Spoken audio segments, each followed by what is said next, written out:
Ok, santos, estamos hablando en estos días del ordo salutis. Ordo salutis en español quiere decir, ya, orden de la salvación. Y ayer vimos 3 puntos. En la eternidad vimos la doctrina de la elección. Luego en el tiempo vimos, ¿qué tipo de llamamiento? Eficaz, y después regeneración. Y entonces lo que estos 3 puntos tienen en común es que son, digamos, cosas que no podemos ver, pero los conocemos, los detectamos por sus frutos. Y aquí vamos a entrar en lo que yo llamé ayer, los 2 frutos supremos de la regeneración, nuevo nacimiento. Y los 2 frutos son los siguientes. Bueno, yo creo que lo dije, es posible que lo haya dicho ayer en el mensaje, nombré los 2 frutos supremos de la regeneración. ¿Cuáles son, pues?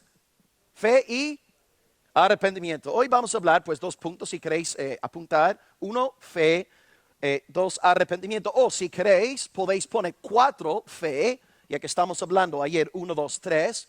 Elección, llamamiento eficaz, regeneración, 1, 2, 3. Hoy 4, fe, 5, arrepentimiento. Estas 2 doctrinas consideradas juntas se conocen como conversión. Así que si alguna vez oís la palabra, lees una palabra en un libro de teología, conversión significa fe y arrepentimiento. Fe es volverse a Cristo, arrepentimiento es volverse del pecado. Así que la fe es acercarnos al Señor, atesorar al Señor, abrazar al Señor, besar al Señor.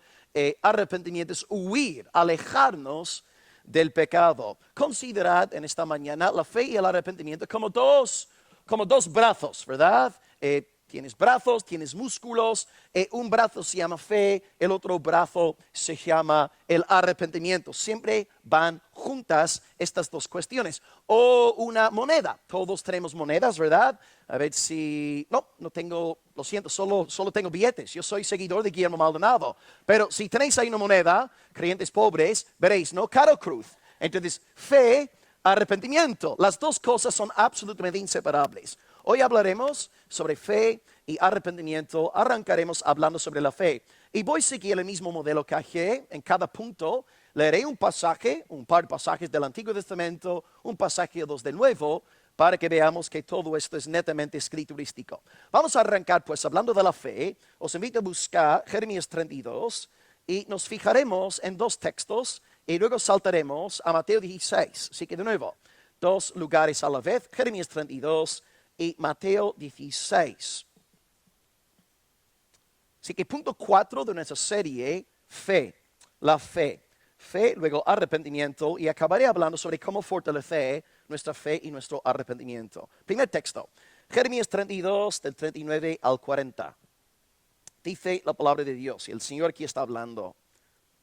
Yo les daré un corazón, yo les daré un camino para que me teman perpetuamente. Ahí está la fe.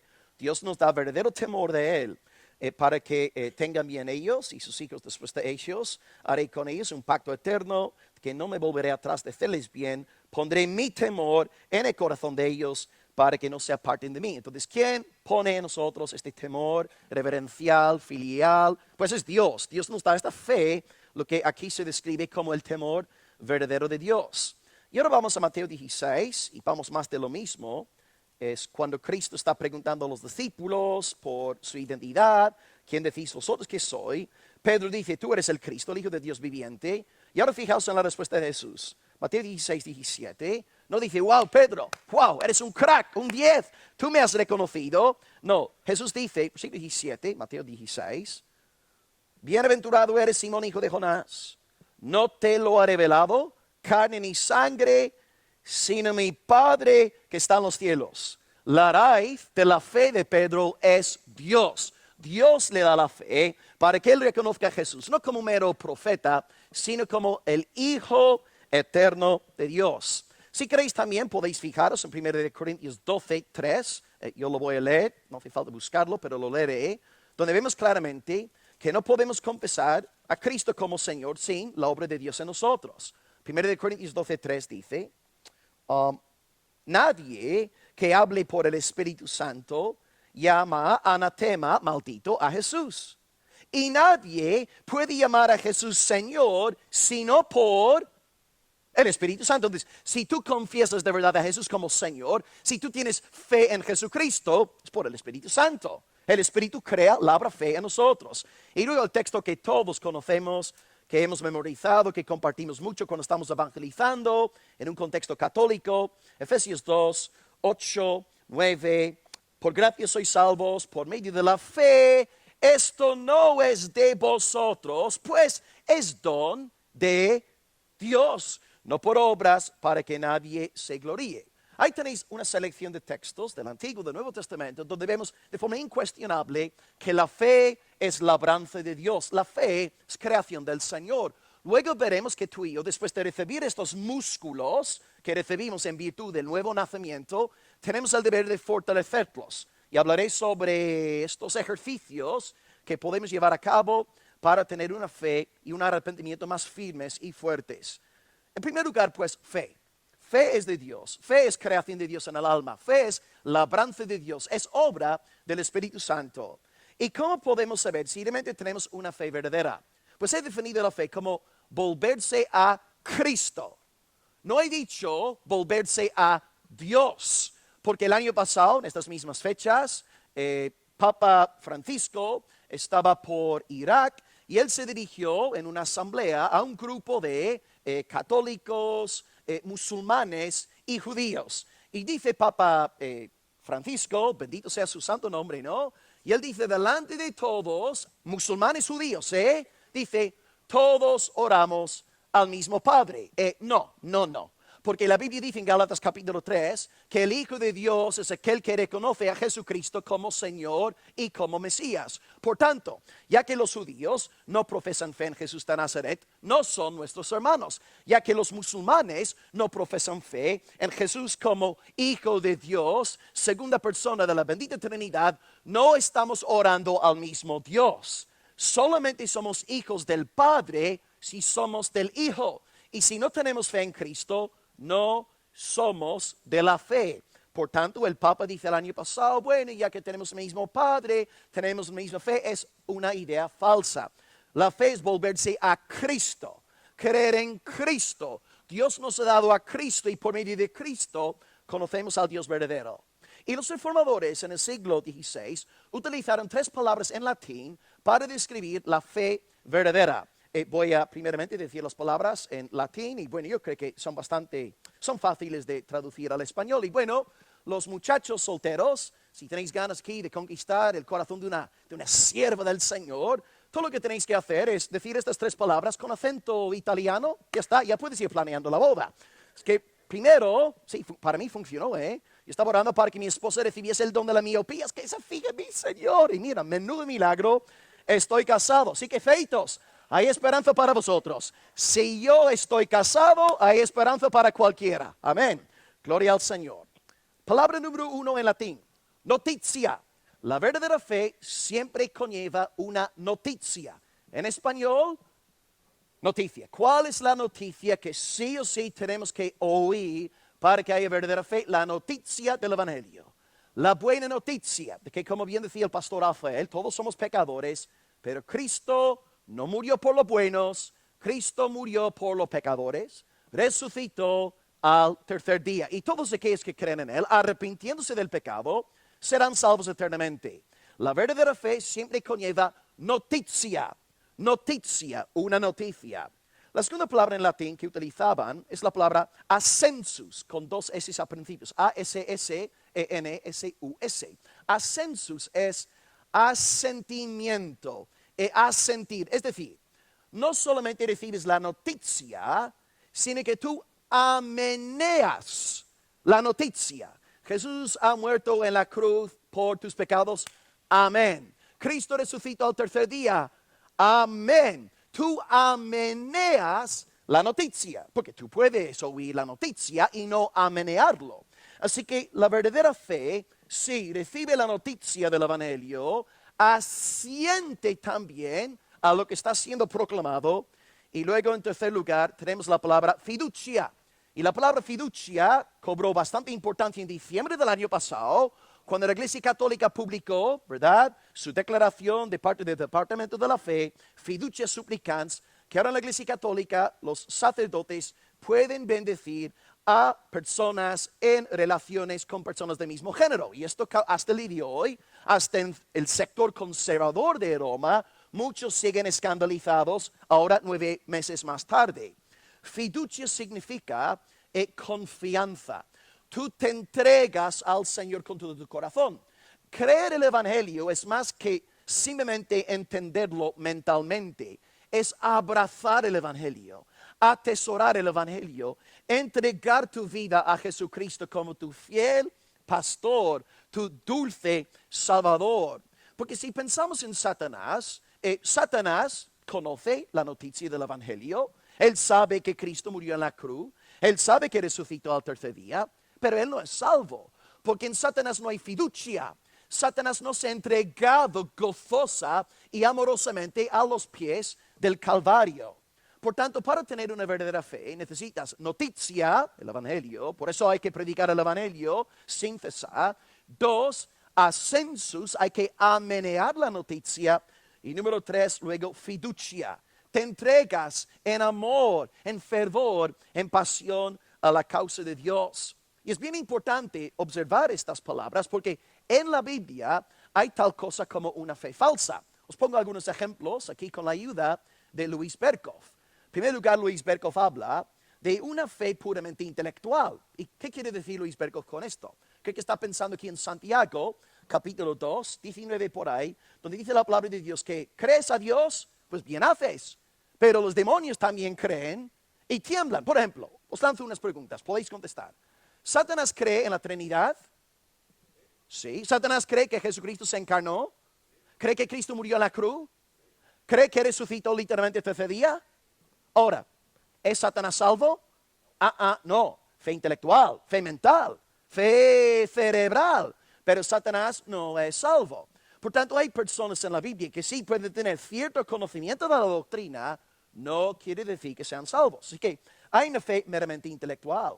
Luego Berkhoff habla de una fe que él llama pasajera. Unas personas, por ejemplo, digamos en un contexto de aquí, un campamento, ¿no? Mucha alabanza, muchos testimonios, muchas predicaciones, y hay algo a nivel emocional que a lo mejor nos lleva en un momento dado a profesar una supuesta fe en el Señor, pero 2 meses más tarde, ahí estamos de nuevo en el mundo, fiestas, bebidas, fornicación, fiestas, bebidas, fornicación. No, realmente hubo un cambio de corazón. Las emociones, las luces pueden seducirnos, pero a lo mejor no es un nuevo nacimiento del Espíritu Santo. Por eso hay que tener cuidado. Judas Iscariote, 3 años y medio con Cristo, pensando que Cristo iba a derramar la sangre de Pilato, enseñorearse de la santa ciudad, levantar una nación poderosa. Él interpretando a Jesús a través de su egoísmo nacionalista. Y luego cuando Judas Iscariote se enteró de que Jesús no tenía ni la más mínima intención de apoderarse de Jerusalén, pues hizo lo que hizo. Por tanto, hay una fe que es intelectual, hay una fe que es pasajera, que dura un tiempo, pero no es fe verdadera. Y luego un tercer tipo de fe que nombra Berkhoff, nunca he entendido esto, pero es verdad, es bíblico, ¿no? Lo que él dice. Hay una fe también que él llama milagrera. Y voy a poneros 2 ejemplos, un ejemplo del Antiguo, otro ejemplo del Nuevo Testamento. Yo estuve en la casa de unos abuelos de mi iglesia hace un par de años en Semana Santa, y el varón, de hecho, él falleció ahora este año, un tremendo siervo de Dios, un evangelista. Y estuve en su casa hace un par de años en Semana Santa viendo la película esa de Moisés, pero la peli que hicieron en los años 50, 60. Y una escena que a mí me llamó poderosamente la atención fue cuando Aarón y Moisés entran delante del faraón y echan sus varas delante de faraón, se convierte en una serpiente, ¿verdad? Pero en la siguiente escena, luego los magos de faraón lanzan sus varas al suelo y también se convierten en serpientes. Y tú te quedas, pero ¿cómo? Pues, yo ahí desde luego no entiendo eso. Pero hay un poder ahí satánico, oculto, negro, ¿no? Que vemos que ellos encima hicieron milagros, pero no hicieron esos milagros por el poder del Señor. Y hoy día en el mundo evangélico, mucho énfasis en milagros, milagros, milagros, poco énfasis en Jesucristo y la noticia del Evangelio. Hay que tener cuidado con esto. Y luego en el Nuevo Testamento, la palabra dice algo que de nuevo me cuesta entender. En el día final, Mateo 7, 21 en adelante, muchos me dirán en el último día, Señor, Señor, no hemos profetizado en tu nombre, no hemos echado fuera demonios en tu nombre, no hemos hecho muchas maravillas en tu nombre. Entonces yo les declararé, apartaos de mí, hacedores de maldad, nunca os conocí. Pero ¿cómo puede ser? Están haciendo milagros, proezas, echando fuera demonios en el nombre de Cristo y no son salvos. Berkowitz habla de una fe milagrera, no una fe verdadera. Y por tanto necesitamos examinarnos para saber si de verdad tenemos fe verdadera. Por tanto, para acabar el primer punto. 1, para tú ir al cielo, tú tienes que creer en la noticia. Tú tienes que creer en el Evangelio. Y ahora entenderás la razón por la que nosotros, los pastores, predicamos una y otra vez el Evangelio. Porque sabemos que el Evangelio es poder de Dios para salvación a todo aquel que cree. El poder no está en el predicador, el poder está en el Evangelio. Y si alguien saldrá de este campamento salvo, será por la noticia del Evangelio. Pero en segundo lugar también, no es suficiente con oír el Evangelio. Amor, tus padres te han predicado el Evangelio, un evangelista te ha anunciado el Evangelio. Tú ahora tienes el deber moral delante de Dios de amenear el Evangelio. Amén. Cristo murió en la cruz por mí. Amén. Cristo resucitó. Amén. Cristo volverá para salvar a su pueblo. Amén, amén, amén. Tú tienes el deber ahora de decir amén a esta revelación de Dios. Y luego número 3, fiducia. Entrégate al Señor. Ríndete al Señor. Tírate delante de los pies del crucificado. Dile, Dios Padre, Padre, perdóname en el nombre de Cristo. Ten misericordia de mí. Sálvame, amado Señor. Hoy pues, examínate para ver si en ti hay fe verdadera, fe bíblica. Dios nos libre de tener una fe milagrera, una fe pasajera, una fe meramente intelectual. Pues hasta aquí el primer brazo de la ilustración, la primera cara de la moneda, la fe. Y ahora debemos meditar en el segundo aspecto de la conversión, que es conocido como el arrepentimiento. Arrepentimiento. Podemos definir la fe como volverse a Cristo, no simplemente volverse a Dios, como el Papa Francisco dio a entender el año pasado en Irak. Es volverse a Cristo, el Cristo de la Escritura. Y ahora número 2, el arrepentimiento, que es volverse del pecado. Una vez más, un par de textos. Primero, Antiguo Testamento, Ezequiel 36, donde estuvimos ayer, pero esta vez vamos a enfocarnos en el 31. Leímos ahí la promesa de que Dios nos dará un nuevo corazón y ahora veremos un producto, un fruto de este nuevo corazón. Así que podéis buscar Ezequiel 36 y Hechos 5. Ezequiel 36 y Hechos 5.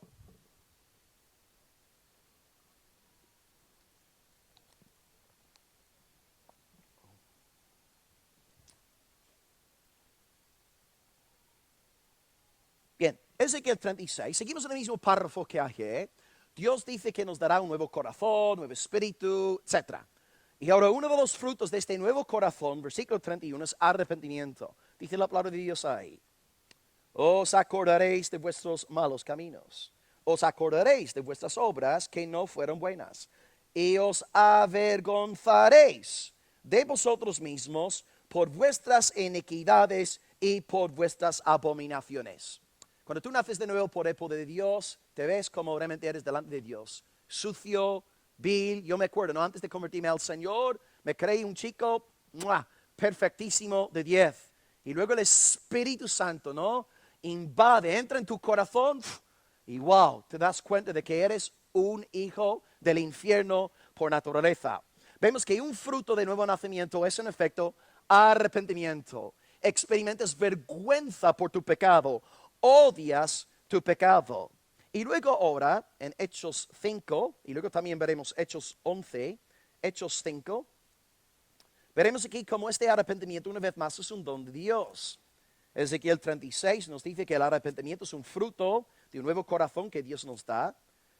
Hechos 5, 31, la escritura dice ahí, a Cristo, Dios ha exaltado con su diestra por príncipe y salvador para dar a Israel arrepentimiento. Ahora, ¿quién, según el texto aquí de Pedro, quién da el don de arrepentimiento?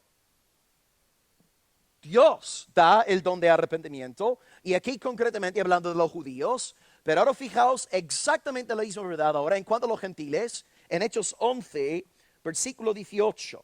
Esta vez Pedro de nuevo hablando acerca de Cornelio, Hechos 11, 18, y la palabra del Señor dice, Pedro está informando a la iglesia acerca de lo que pasó con Cornelio, un gentil, dice, oídas estas cosas, callaron y glorificaron a Dios diciendo, de manera que a los gentiles ha dado Dios arrepentimiento para vida.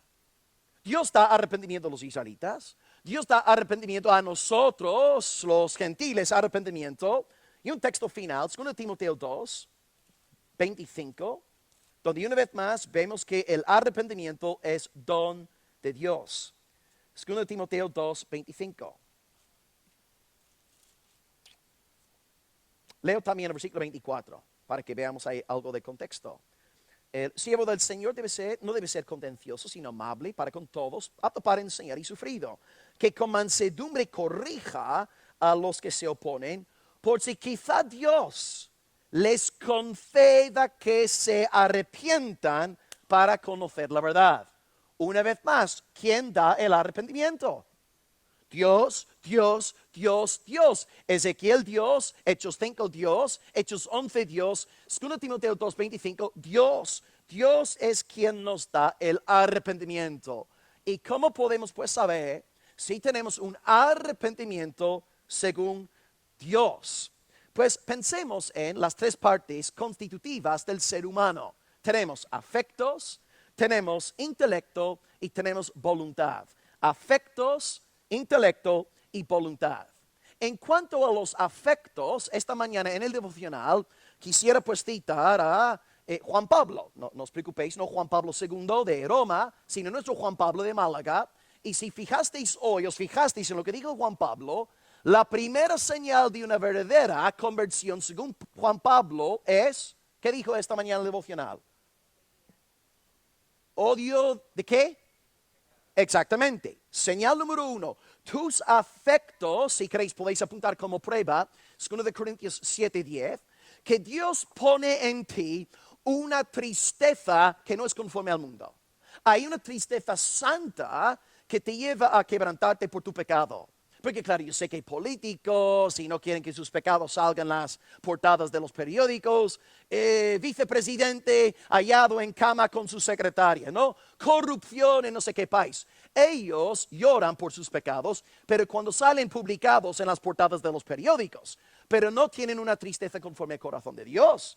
Ellos no están genuinamente preocupados por su pecado. Ellos estarían felices de entregarse a la fornicación, la corrupción, etcétera, si pudiesen hacerlo sin que nadie los pillase. Ellos lloran por las consecuencias, pero cuando tú has nacido de nuevo, no lloras por las consecuencias del pecado, lloras por el pecado. No lloras por el castigo que Dios te impone, tú lloras porque has violado la santidad de tu Padre. Y tú has dolido el corazón de tu Dios. Y cuando has nacido de nuevo, tú te sientes destrozado por dentro. Por ejemplo, si hubiera alguien aquí hoy nacido de nuevo, pensando en lo que el pastor Ángel nos enseñó acerca de la otra noche, si tú estás aquí en esta mañana y tú estás en algún patrón de pecado, no hace falta que yo nombre tu pecado específico desde este púlpito. Si tú has nacido de nuevo, el Espíritu Santo en ti te está machacando. Y tú te sientes como el ser humano más amargado y triste de toda Andalucía en esta mañana. Porque eres un hijo de Dios, pero estás pecando contra su santidad y el Espíritu Santo no te deja. Ahora, antes de tú convertirte, tú podías pecar y no te sentías mal. Eres como el cerdito dando vueltas en el charco de lodo, contento, dando gloria, estabas muy feliz. Pero ahora no. ¿Qué te ha pasado? Has nacido de nuevo. El pecado te duele. No el castigo, el pecado en sí te duele. Y como bien decía el hermano Juan Pablo, tú ahora puedes decir, odio mi pecado. No eres perfecto, pero en tu corazón tú odias, aborreces, detestas tu pecado. Y tienes ganas, ¿no?, de aplastarlo de una vez y para siempre. Así que número 1, tienes un verdadero arrepentimiento cuando tus afectos hacia el pecado han sido radicalmente cambiados. Ahora no puedes hacer lo que antes hacías. Y de hecho, las cosas que antes te fascinaban, ahora te aburren y te resulten repulsivas. Y las cosas que antes te aburrían, ahora son tu vida. Yo me acuerdo antes de convertirme, ¿no? Leer la Biblia. 2 veces antes de convertirme intenté leer la Biblia. Hermanos, como si hubiera leído un libro de filosofía de Hegel. No me enteraba de nada, aburrido, seco. Creo que llegué a Génesis 5 o 6 y dejé de leer. Un aburrimiento. Pero luego nací de nuevo, hermanos, leyendo la Biblia de pe a pa, arriba para abajo, abajo para arriba, hasta los mapas, hermanos. No podía dejar de leer la Biblia. Día tras noche, leyendo. Algo cambió. Luego orar, ¿no? Antes yo pensaba que la oración era para las abuelitas, que tienen mucho tiempo libre, no tienen nada más que hacer. Yo no quería orar. Y luego de repente me convierto al Señor. Estoy yendo a la universidad de mi bici y estoy orando a Dios. Estoy alabando a Dios y yo me digo a mí mismo, ¿qué me ha pasado? Estoy orando. Vas por el supermercado, estás en Mercadona, ¿verdad? Tenemos Mercadona también en Andalucía. Y estás ahí en Mercadona y estás alabando al Señor, dando gloria a Dios. Te alabo, Señor. ¿Qué me está pasando? Dios te ha transformado. Te ha dado verdadero arrepentimiento. Eres una nueva criatura. Y las cosas que antes te aburrían, ahora te fascinan. Es que número 1, tus afectos son clave. Odias el pecado. No te pregunto si eres perfecto. Porque ¿cuántos perfectos hay aquí en esta mañana aquí congregados? Yo no veo ninguna. Bueno, los norirlandeses sí. Pero más allá de los norirlandeses no hay nadie intachable, ¿verdad? Todos tenemos que reconocer, no somos perfectos, pero sí odiamos nuestro pecado. Y deseamos ser librados de él. Número 2, el intelecto. Y esto tiene que ver con lo que dijo el pastor Ángel también anoche. Cuando tú has nacido de nuevo, a nivel mental, intelectual, en tu entendimiento, tú dices lo mismo que Dios acerca del pecado. El pastor nos dijo anoche que Dios dice, puedes comer de todos los árboles del huerto, fascinante el estudio, pero ¿qué pasa con Eva? Eva, con la influencia de Satanás, empieza a fijarse en el árbol prohibido.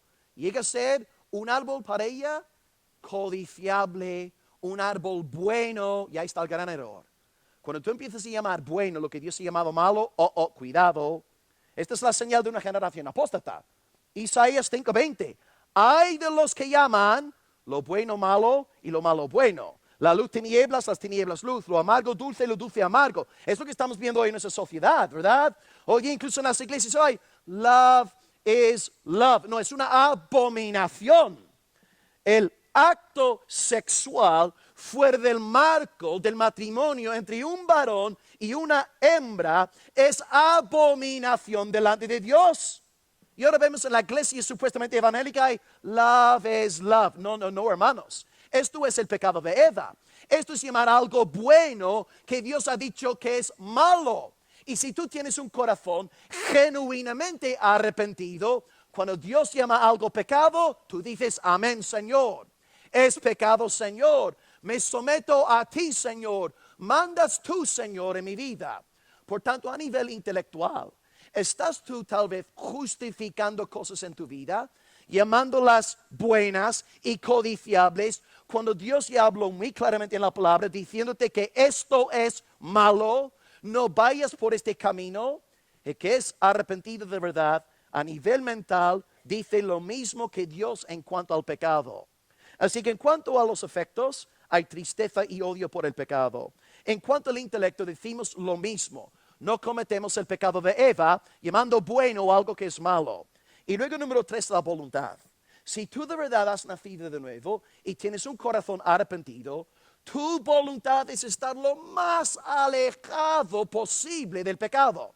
Pensad en la santidad como un polo blanco aquí, a mi derecha, y el pecado como un polo negro aquí, a mi izquierda.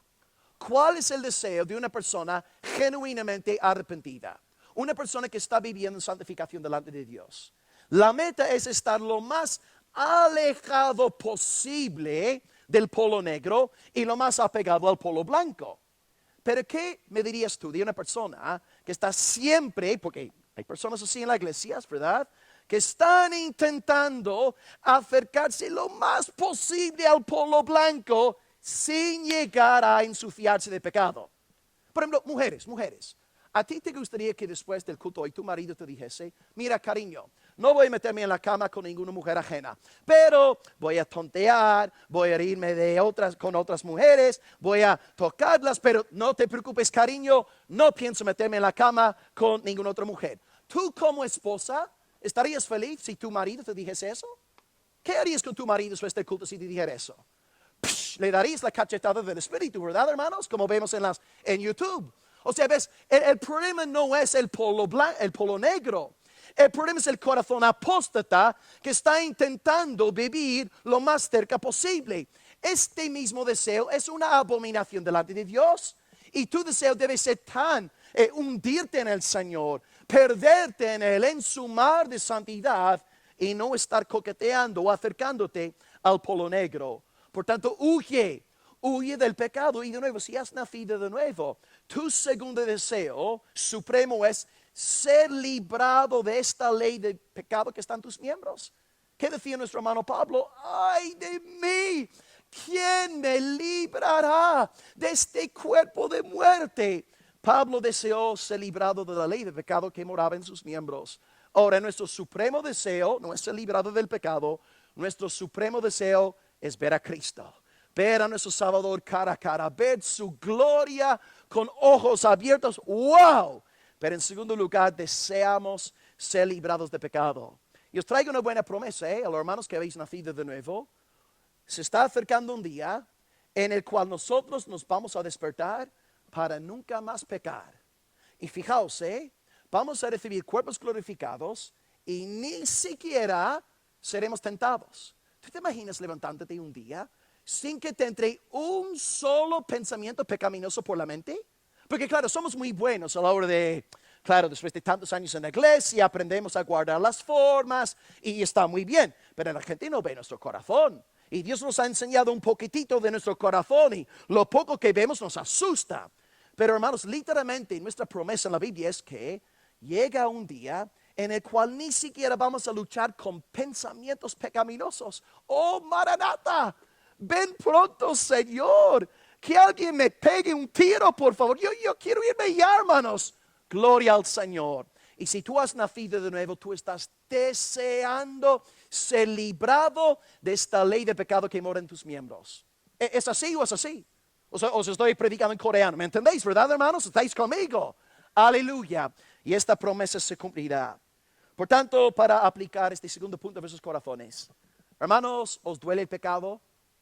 ¿Os entristece el pecado? No estoy preguntando por los castigos, por las consecuencias. No, el pecado en sí puede decirme que lo odias con un odio santo, un odio celestial. Estás harto del pecado, deseando ser librado de él. Pues gloria al Señor. Ciertamente eres una nueva criatura. Porque si tú siguieras en la carne, no podrías desear ser librado de tu egoísmo y de tu pecado. Es la marca de una persona genuinamente nacida de nuevo. Bien, hemos visto pues que la fe es don de Dios, el arrepentimiento es don de Dios, pero además de entender que son creación de Dios, hay que entender que después de recibir los músculos, como el bebé que nace con sus bracitos, ahora tenemos que ejercitar los brazos. Hay personas aquí, si somos nacidos de nuevo, todos tenemos fe, todos tenemos arrepentimiento, pero algunos aquí tenemos la fe más fuerte que otras personas. ¿Por qué? Bueno, se debe a los ejercicios espirituales. Por ejemplo, aquí en plan físico, ¿no? Todos los varones aquí tenemos 2 brazos y todos tenemos la misma cantidad de músculos. Pero yo estoy viendo a personas aquí en la reunión hoy que tienen músculos más grandes que los míos. ¿Por qué? Porque llevan años tal vez trabajando, levantar edificios, amor, van al gimnasio toda la noche. ¿Ves? Es que sí, todos tenemos fe, pero hay medidas. Uno puede ser más o menos fuerte. Y ahora la pregunta, tercer punto de este mensaje de hoy, ¿cómo ahora podemos fortalecer la fe y el arrepentimiento que hemos recibido de parte de Dios? Y voy a sugerir aquí 5 o 6 ideas. Seguramente hay más, y si alguien quisiera luego añadir más después del culto, pues puede hablar conmigo, uno de los pastores. Yo voy a nombraros 5 o 6 medios de la gracia que Dios utiliza para que fortalezcamos tanto nuestra fe como nuestro arrepentimiento. Y número 1, como no, Esto es el medio supremo de la gracia, la santa palabra de Dios. La palabra de Dios. Tú no puedes tener una fe fuerte si no estás fundamentado en la palabra. Porque la palabra tiene las promesas, las doctrinas, las verdades que tú necesitas para ser un cristiano fuerte. Os cito un texto, que está en 1 de Pedro 2:1. Y aquí el amado apóstol habla de la palabra de Dios como leche. Dice, desead como niños recién nacidos la leche espiritual no adulterada, para que por ella crezcáis para salvación. Ahora, cuidado con este texto. Pedro no está diciendo que si tú estudias mucho la palabra serás salvo. No, está diciéndote que si tú has sido salvo y quieres crecer en tu salvación, es decir, quieres tener una fe fuerte, aliméntate de la palabra. Porque para los nuevos cristianos entre nosotros, la palabra es como leche. Pero para los hermanos, ¿no? Incluso el pastor Juan, que lleva toda la vida en el ministerio, él ahora, claro, va a la Biblia y él recibe alimento sólido. Porque vamos creciendo en el Señor, van pasando las décadas, hay mayor santificación en nuestras vidas. Y luego la Biblia no solamente nos ofrece leche, sino también carne. La Biblia es como, una vez alguien puso una ilustración de un gran mar, ¿no? Llevas una ovejita al mar y puede estar en la ribera, ¿verdad? Conocéis, ¿no? Las ovejas son como nubes andantes, ¿no? Que van ahí por la ribera. Y una ovejita puede andar por la ribera del océano y todo guay. Pero también puede llevar un elefante, ¡pum! Y sumergir al elefante en el mar, está ahí nadando, pasándolo pipa. Y así es la Biblia. La Biblia, Dios es tan increíble que ha escrito la Biblia para que dé leche a algunos y para que dé alimento sólido a otros. En esta misma mañana que estoy predicando, hay personas que estáis en diferentes niveles de vuestra vida cristiana.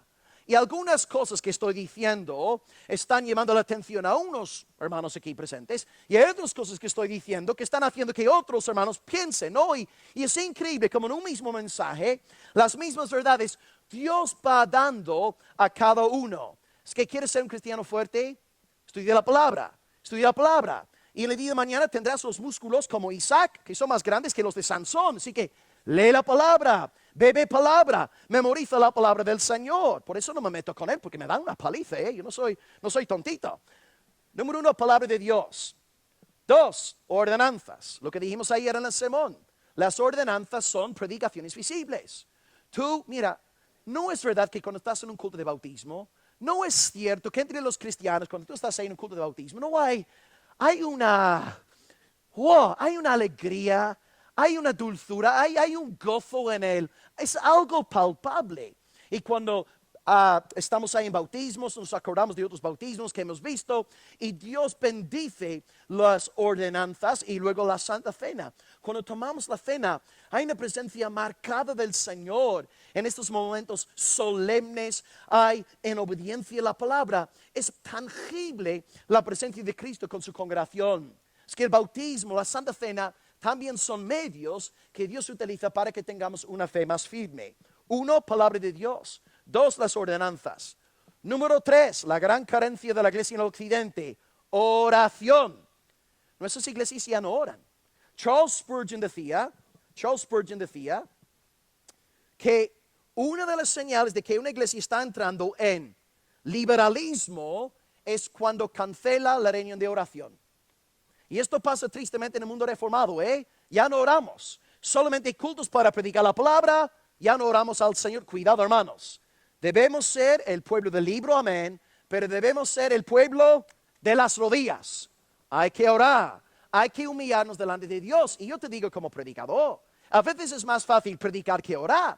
Porque claro, cuando predicas, la gente te está mirando, wow, centro de atención, la gente está prestando atención a todo lo que digo. Pero estás encerrado en tu cuarto, orando a solas al Señor, ¿quién te está mirando? ¿Quién te está dando ahí un aplauso? Oh, Will, máquina, wow, eres increíble, wow, viva Will. Nadie. Es algo netamente espiritual.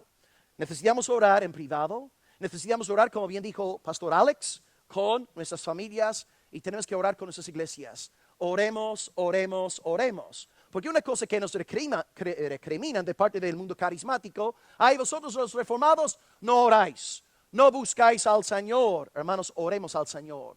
Busquemos a nuestro Dios. Los reformadores eran hombres de oración. Los puritanos eran hombres de oración. George Whitefield, Charles Spurgeon, J. Ceril eran hombres de oración. Oremos, oremos al Señor. Martin Lloyd Jones, antes de morir, dice en la biografía escrita por Anne Murray, y Martin Lloyd Jones dice que las dos reuniones más singularmente bendecidas que yo experimenté en mi ministerio en Londres eran dos cultos de oración.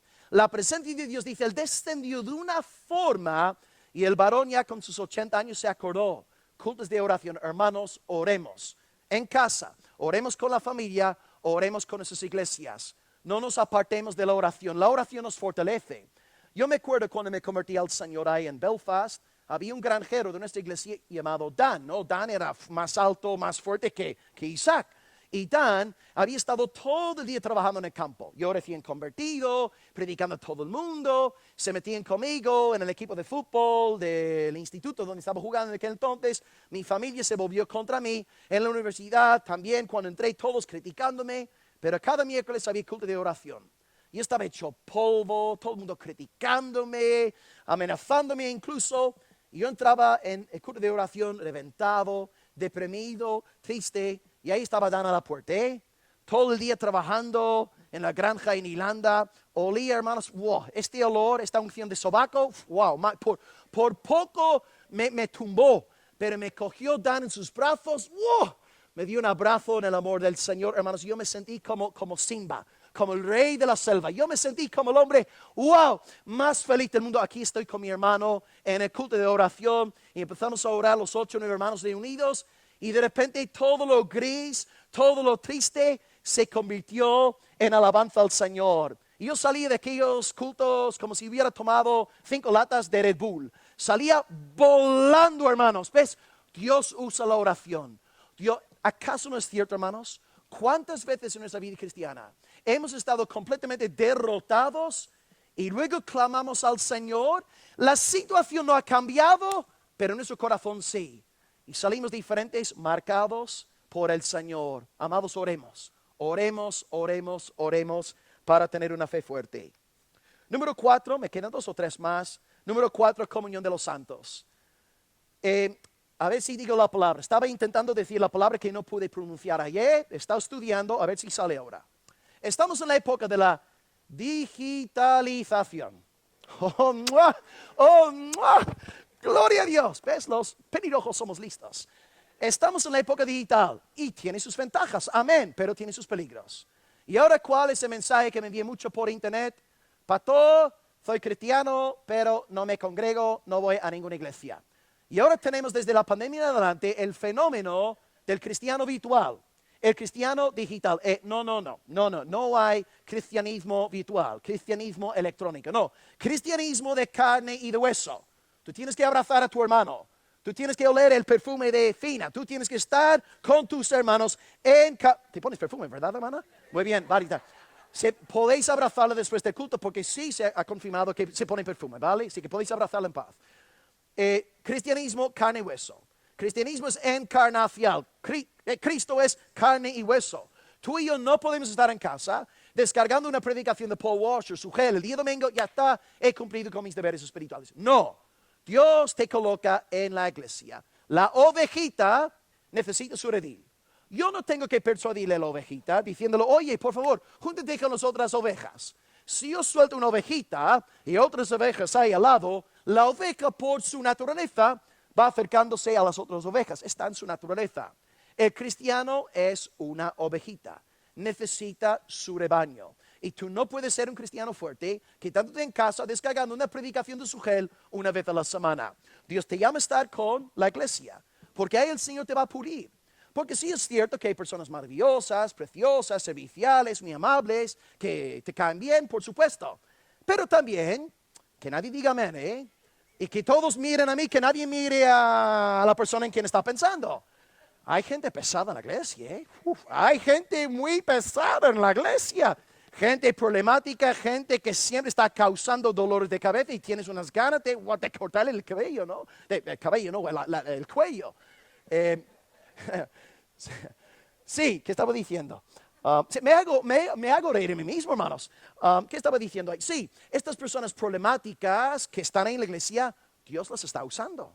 Porque Dios te está puliendo, te está santificando, te está probando la paciencia, la bendita paciencia que todos tantos nos encanta, ¿no? Oh, gracias Señor, dame paciencia.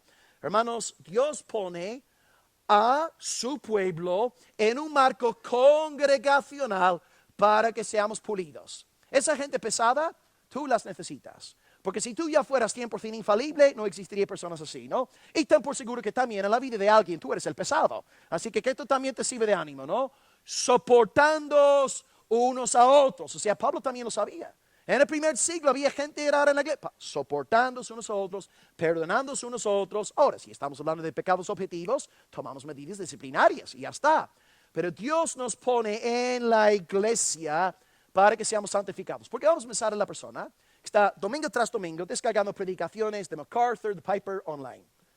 ¿Cómo es puesta a prueba su fe? ¿Cómo es puesto a prueba su amor? ¿Dónde muestra él los frutos de perdón, de amor, de misericordia? ¿Cómo soporta esta persona las personas nuevas en la fe, las personas más problemáticas? ¿Ves? Si tú te quedas en tu casa descargando predicaciones, no vemos los frutos del amor. Por tanto, Dios te coloca en la iglesia para hacerte bien y para hacerte crecer. Una penúltima cosa que diría en cuanto a medios de la gracia. Número 5, evangelización. Evangelización. Hay días que salimos nosotros, la iglesia salimos el primer sábado a evangelizar por las calles, los parques, las plazas de Almería. Y es verdad que muchas personas nos rechazan, nos amenazan, nos insultan a veces. Incluso yo como soy de Irlanda del Norte, incluso me han dicho, vuélvete a tu país, cosas por el estilo. Pero ya está, estás ahí en el nombre de Dios. Y aunque el día te haya sido fatal, nadie te haya hecho caso, vuelves a casa feliz y contento. Porque la palabra de Dios ha sido predicada. La gran comisión ha sido obedecida. Has cumplido con tu deber delante de Dios. Y aunque te hayan lanzado piedras, vuelves a casa feliz. Así que la evangelización, cuando tú estás predicando la palabra a personas incrédulas, Dios es maravilloso lo que hace. Te da una firmeza, una alegría en tu fe. Yo he dicho a varios hermanos del equipo de evangelización, hay días cuando se liga a predicar, incluso pueden haber 4, 5, 6 personas ahí sentadas, y empiezas a predicarles el evangelio, predicarles, y estás ahí como que viéndote a ti mismo diciendo, wow, gloria al Señor lo que está diciendo esta gente.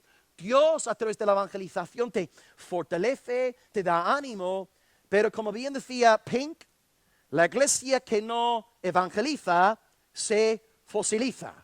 Tenemos que compartir la palabra, evangelizar. De nuevo, Alex decía, Dios sí es el Dios de los fines. Él tiene sus predestinados, pero Dios para alcanzar a los predestinados usa el medio de la evangelización. Prediquemos la palabra a tiempo y fuera de tiempo. Y una última cosa que agregaría a la lista, esta es la sexta cosa: 1, palabra; 2, ordenanzas; 3, oración; 4, comunión de los santos, que estamos obedeciendo en estos días; 5, evangelización; número 6, buenas obras. Simplemente siendo un buen cristiano, bendiciendo a los hermanos en tu iglesia, ayudando a un vecino en necesidad, dando buenos frutos, ¿no? Regalándole algo a un hermano por, su cumpleaños, siendo un cristiano generoso, bonito, ¿no? Por ejemplo, si viene un pastor norirlandés, pelirrojo, le puedes dar una ofrenda de 5,000 euros, ¿no? Esto sería una señal de mucho, mucho amor, ¿verdad? Amén, amén, aleluya, lo recibo, lo decreto, al estilo Ana Maldonado. Entonces, amados, sé un cristiano fructífero, sé fructuoso, ayuda a la gente. Sirve a la gente, no seas un amargado, esperando que todo el mundo gire en torno a tu ombligo. Yo. Busca ayuda. Sé una persona agradable, amorosa. Presta atención a la gente. Deja de hablar tanto y presta atención a otras personas. Deja que otra gente hable. Sirve, ama, y todo esto te fortalece en la fe para la gloria de Dios. Es que hoy, queridos hermanos, Dios nos da la fe y Dios nos da el arrepentimiento. Y está genial. Todos aquí tenemos fe y arrepentimiento, si es que somos salvos. Pero no todos tenemos la fe y el arrepentimiento con la misma fortaleza. Y ahí sí que requiere de esfuerzo por nuestra parte. Un poco como decía el pastor anoche, Ángel, ¿no? Lot, un hombre, sí, con fe, un hombre con arrepentimiento, un hombre genuinamente nacido de nuevo. Pero qué desastre, qué tragedia. Pensamos anoche, estuvimos hablando con algunos hermanos acerca de Sansón también, ¿no? Qué tragedia Sansón, sí, nacido de nuevo, pero Dios nos libre de vivir de esta forma tan pésima, tan tan triste y que nos haga fogosos en el Espíritu. Por tanto, hoy oremos a Dios dándole gracias por la fe, gracias por el arrepentimiento, y también hoy oremos pidiéndole ayuda para que nuestra fe y nuestro arrepentimiento vayan en aumento por medio de los medios de la gracia que Él nos ha concedido. Por tanto, que Dios nos fortalezca la fe. Y no podemos esperar tener una fe fuerte si no estamos cultivando los medios de la gracia que hoy hemos nombrado. Vamos a orar pues en este sentido al Señor y luego pediremos al hermano Pastor Rafa, que venga a cerrar el tiempo juntos. Oremos a nuestro Padre. Amén. Amado Señor, en primer lugar, quisiéramos darte gracias. Gracias por la elección, el llamamiento eficaz y la regeneración. Y hoy, Señor, agregamos a nuestra lista de gratitud, gracias por nuestra fe, que es de ti. Tú dijiste a través de Jeremías que pusiste tu temor en nosotros. Gracias por lo que hiciste en Pedro. Gracias porque es en tu espíritu que declaramos a Cristo Señor. Y gracias a ti por el arrepentimiento que no solamente has dado a Israel, sino que has dado también a nosotros, los gentiles. Y este culto hoy es una prueba de que has dado arrepentimiento a los gentiles, porque si no nos hubieras dado este regalo, no estaríamos hoy aquí congregados en el nombre de Jesucristo. Es que hoy, gracias es la palabra clave, Padre. Gracias por la fe en Cristo que nos has dado. Gracias por el arrepentimiento. Gracias por poner en nosotros este santo asco hacia el pecado. Pero también queremos presentarte una segunda oración. Te hemos dado las gracias y aleluya, aleluya, por esta maravillosa obra que has hecho en nosotros. Pero hoy también queremos rogarte, amado Dios, que fortalezcas nuestra fe y que nosotros seamos hallados muy diligentes en los medios de la gracia que tú nos has obsequiado para que tengamos una fe fuerte. Señor, sabemos aquí que nadie tendrá la seguridad de salvación. Nadie vivirá en los montes danzando y bailando si prescinde, si hace caso omiso a tu palabra, las ordenanzas, la oración, la comunión de los santos, la evangelización, las obras de la gracia, etc. Amado Señor, permítenos, como bien nos recordó anoche el pastor Ángel, que no simplemente no queremos refugiarnos únicamente en tu gracia, usándola como un pretexto para no levantar un dedo al estilo Lot. Queremos, amado Dios, que esta gracia tuya que hemos recibido sea el fuego en nuestros huesos, que nos impulse a vivir únicamente para tu alabanza y lejos de ser un pretexto para vivir en pasividad, en tibieza, en indiferencia. Señor, que esta gloriosa, inagotable, dulce gracia sea una fuente de buenas obras, de entrega a ti en nuestras vidas. Amado Señor, aumenta hoy nuestra fe y que salgamos de esta reunión hoy determinados a sacar buen provecho de los medios de la gracia. Señor, si entre nosotros hay personas que están prestando poca atención a tu palabra, que básicamente ya no oran, sino a la hora de comer, si apenas se congregan y todo es más importante que la iglesia, un partido de fútbol, una manifestación, un programa en Netflix, los estudios para la universidad, el trabajo. Señor, llévanos al arrepentimiento y haznos dar el lugar debido a tu iglesia local. Manténnos bien fuertes en nuestra fe. Y no permitas, amado Dios, que estemos ahí tonteando con el polo negro, viendo hasta qué punto podemos llegar sin realmente ensuciarnos de pecado. Danos un corazón tan apasionado por ti, que el único deseo nuestro sea vivir bien apegado al polo blanco, al polo de Cristo, al polo de su santa voluntad. Por tanto, hoy, amado Dios, fortalece nuestra fe. Amado Dios, fortalece nuestro arrepentimiento. Y danos, Señor, un verdadero dolor por el pecado, no solamente por las consecuencias, sino por el pecado. Y que podamos decir hoy como tu siervo Pablo, oh, ay de mí, ¿quién me librará de este cuerpo de muerte? Amado Dios, pon en nosotros este deseo de ser librados de la ley de pecado que hay en nosotros. Y gracias a ti por la gran esperanza de que se está acercando el día en el cual no lucharemos ni siquiera con un solo pensamiento pecaminoso. Gloria a ti, Señor. Aleluya, Maranata. Ven pronto, Señor Jesús. Amado Dios, danos mucho gozo. Nuestra esperanza mientras aguardamos esta aparición de nuestro amado Salvador. Gracias por tu palabra que nos haga reflexionar hoy. Y una vez más, como ya varios pastores han orado, si hubiera gente aquí en esta sala sin fe salvadora, sin arrepentimiento genuino de parte de ti, amado Dios, yo ruego que tu buen espíritu utilice esta predicación para que esta persona ahora comience a clamar por primera vez en su vida, diciéndote: Padre, sé propicio a mi pecador, ten misericordia de mí, dame fe, dame arrepentimiento. Salva, Señor, salva por tu buen espíritu, salva por tu buena palabra, y que tu nombre sea glorificado, tu nombre sea exaltado, y que hoy haya fiesta, no solamente en los cielos, sino aquí en Priego de Córdoba, Andalucía, España. Rogamos esto en el nombre de Cristo y te damos la gloria. Y el pueblo del Señor dice amén y amén. Aleluya. Amén.